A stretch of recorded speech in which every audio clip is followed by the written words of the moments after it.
What's up, YouTube? Welcome back to the channel. Welcome back to another reaction video. We got the most dominant football player on earth. Let's check this out. Coming into this week 10 of the season, Lane Johnson had only allowed 2 pressures the entire year. Damn. Not sacks, not QB hits. I ain't gonna lie, bro. I feel like Lane Just for Johnson's still context of hella how underrated in insane my that opinion. is, over the last 10 years across the league, Johnson is the only offensive tackle to allow only 2 pressures in the first 9 weeks of a season. Wow. Nobody else who's had at least 150 pass blocking snaps has managed to get that low. And only 3 tackles have even come close out of the hundreds that qualify over the last decade, allowing only 3 pressures. That was Tristan Wirfs in 2022, David Bakhtiari in 2017, and of course, Lane Johnson again in 2020. In fact, as far as dominant 8-game stretches to start a season go, Lane has 4 of the top 10 most efficient season starts by any offensive tackle since 2014. Wow. Those seasons, of course, being 2016, where he gave up 6 pressures in the first half of that year, 2022, where he also only gave up 6 pressures, 2020, where he gave up 3, like I mentioned, and of course, this year, where he's down at 2. He really just if you locking down combine his all side of those games for real, together, for real. which is roughly 2 full seasons worth of starts, the 17 combined pressures across all 4 of those stretches would still be less than the 21 pressures that Ronnie Stanley's given up in just the first half of this year alone. And Ronnie Stanley's good, don't get me wrong, but that is the difference between good, even really good, and generational. Make no mistake about it, what we are witnessing right now is one of the very best football players to have ever existed. And he's still at the top of his game. Facts. But of course, because I'm me, you know this video isn't just about Lane Johnson being great, it's about how he's great. It's about all the little veteran tricks of the trade that he employs on a weekly basis to shut pass rushers down. Some of those tricks that he even demonstrated for me personally when I went out to watch him and Duke Manyweather do their O-Line Masterminds clinic out in Dallas this past summer, which, believe me, we'll get to that because that was an invaluable resource for the making of this video. Pass sets. The 2 things that stand out the most are stance and angle. His inside knee and ankle are always going to be lined up vertically. Duke Manyweather, who's one of the best offensive line coaches on the planet, calls this stacking joints. And Lane stacks these joints so that he has access to the entire bottom surface area of his foot when he pushes off. He's not just on the ball of his foot or on his heel or on the outside of his foot. He's putting force into the ground with that whole foot, and there's the added benefit of reducing false steps too with that inside foot. Meaning with Johnson's weight being balanced on that entire foot, he's engaging all of his leg muscles and all of them are loaded and ready to go. He doesn't have to put weight into the foot and then push off. That weight is already there, so he fires off from that stance with no wasted movement. Also, yes, side note, I know this is where a lot of people are going to chime in and say, well, yeah, but what about the false starts? He's always leaving early. Trust me, he's not. I made an entire what about the false starts? He's always. I mean, this was perfectly timed, nigga. Like as soon as Kelsey's moving the ball, damn, I ain't Trust gonna me, lie, bro. He's not.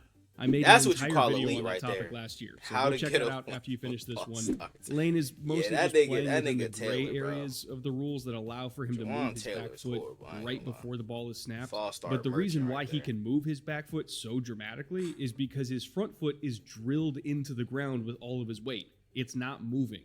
He's just loaded and ready for bear once the ball moves in the center's hands.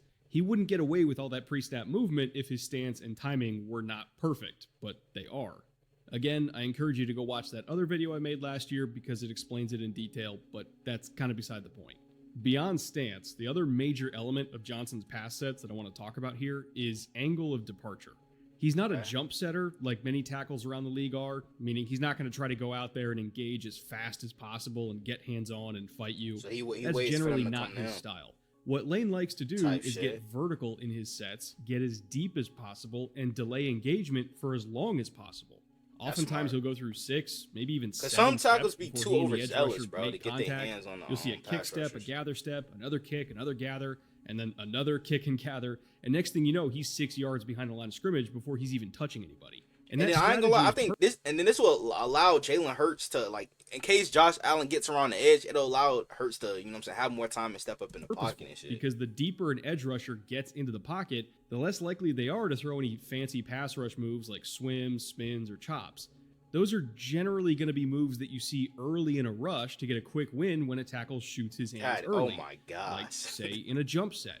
But late in a rush against a vertical set, 6 yards deep in the pocket, with a tackle that's not going to give you his hands, like Lane Johnson, all you can really do is throw a power move.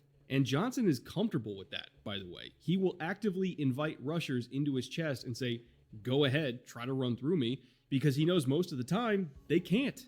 Just watch his shoulders here. This is teach tape for any young offensive lineman. Look at how square he stays to the line of scrimmage. This is purposeful because A, square shoulders make it way easier to react to any sort of inside move or a stunt because you're not turned too far outside too early. But B, keeping your shoulders as square as possible, as long as possible, also helps to create a favorable angle to handle a power rush. And if you have no idea what I'm talking about here, I'll explain that by using a counter example of what happens when you turn too quickly and you don't stay square. A count to handle a power rush. And if you have no idea what I'm talking about here, I'll explain that by using a counter that was gonna joke. Oh, my bad. Example of what happens when you that's turn a rookie, too quickly and you don't stay square. This is Joe Altz, a young rookie for the Chargers, who himself is also excellent, but he's still learning what he can and cannot get away with. Garrett ain't do that against Rosengarten, though. Myles Garrett ran straight through him here for a sack. And sure, you could just chalk that up to Myles being Myles, and that's true. But at the same time, it was really bad technique on Alt's end that allowed this to happen. Watch his shoulders, watch his angle, and then watch when he turns to face Garrett. Kick step, gather step, kick step, gather step.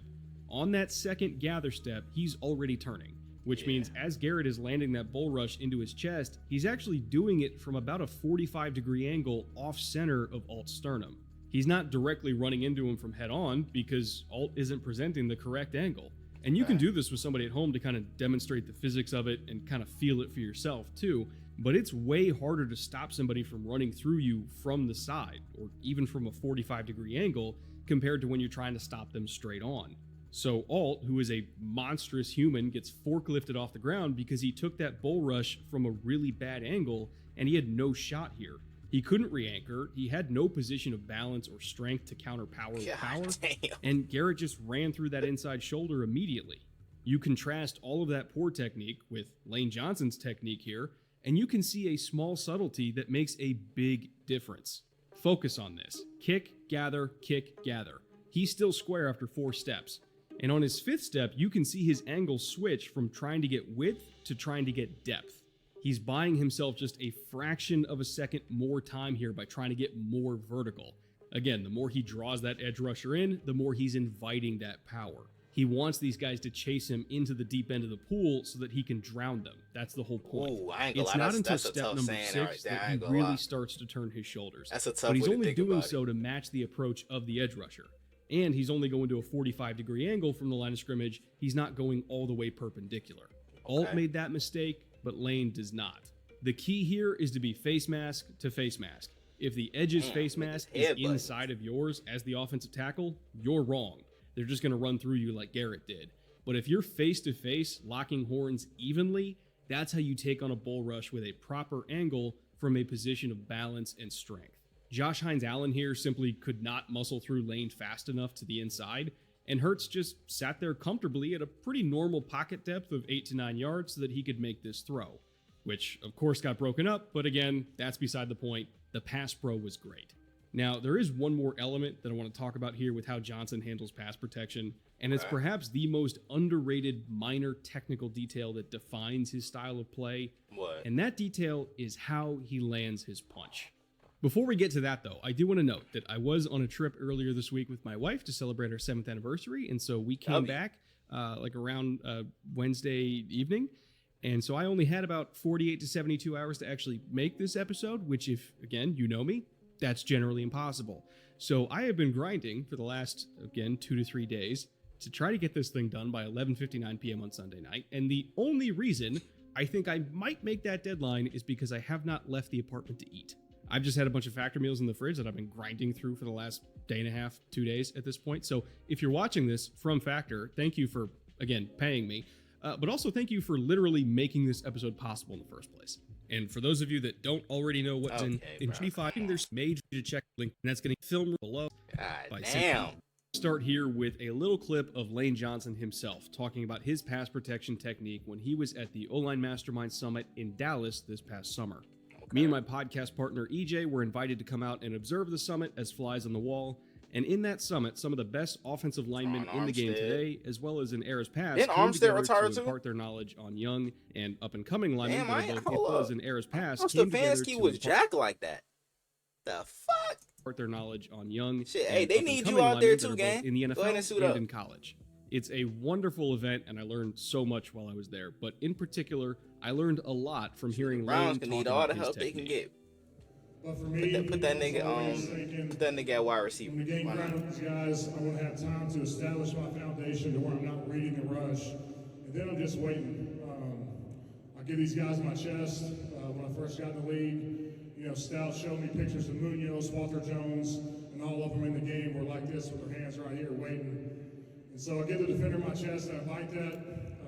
Now, times when guys struggle with the bull rush is because their hands are not sequencing the same time their feet. So a lot of times they may make contact, but a foot will be in the air, so all your power's not being generated together. So a lot of problems. And with bull rush what's is probably even gonna be more crazy about this? He's telling them how he's able to beat edge rushers, and they still cannot find a way to counter that.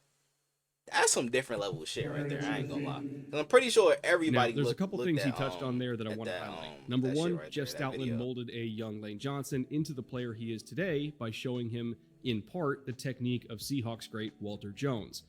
And, Okay. you know, because I'm me, I of course have the Yo, all 22 Tucker, from those appreciate that sub, mid-2000s my boy. Seahawks teams that featured prime Walter Jones. On the tape, you can see exactly what Lane was referencing when he talked about Jones's hand placement. He, just like Johnson, had no qualms about leaving his hands low and wide and inviting contact into his chest because he knew that if any edge rusher tried to run straight through him, he was going to be able to anchor against that power effectively. Even a young DeMarcus Ware stood zero shot against the raw strength of Walter Jones because Really? Jones is one of the best examples ever of an offensive tackle who knew how to marry We know his how good hands to his DeMarcus Ware feet. was too. Just boy. look at the shape of Jones here. He is effectively turning himself into a human pole vault. When that anchor leg goes down and back into the ground, he pairs that with a forklift That's motion with low-key his dangerous, hands though. I'ma that keep it almost a buck. You could weaponizes tear the your recoil ACL, of not that leg ACL, your planting Achilles into the like that. ground, and he shoots the force of that recoil up and under the chest of the edge rusher. That forces the rusher up, and they lose all leverage, and therefore all power. Lane Johnson does the exact same thing because Jeff Stoutland had him model some of his game off of Walter Jones. When he strikes into an edge rusher's chest, he doesn't punch out, he punches up. He does everything he can to time it with the planting of his first anchor step so he can shoot that recoil back into them. He keeps his elbows as close to 90 degrees as possible, so again, it kind of creates that forklift shape rather than a straight punch. Again, he doesn't want that force going out, he wants it going up. Because if that force goes up, the edge rusher goes nowhere. Play after play, game after game, month after bully month, ball. year after year, Lane Johnson's technique stays consistent. But more importantly, it stays effective. Because at the end of the day, his technique is just physics. That's all it is. Just physics. And I suppose being 6'6", 325 with 35-inch arms and a 99th percentile athletic profile probably helps a little bit too, I guess.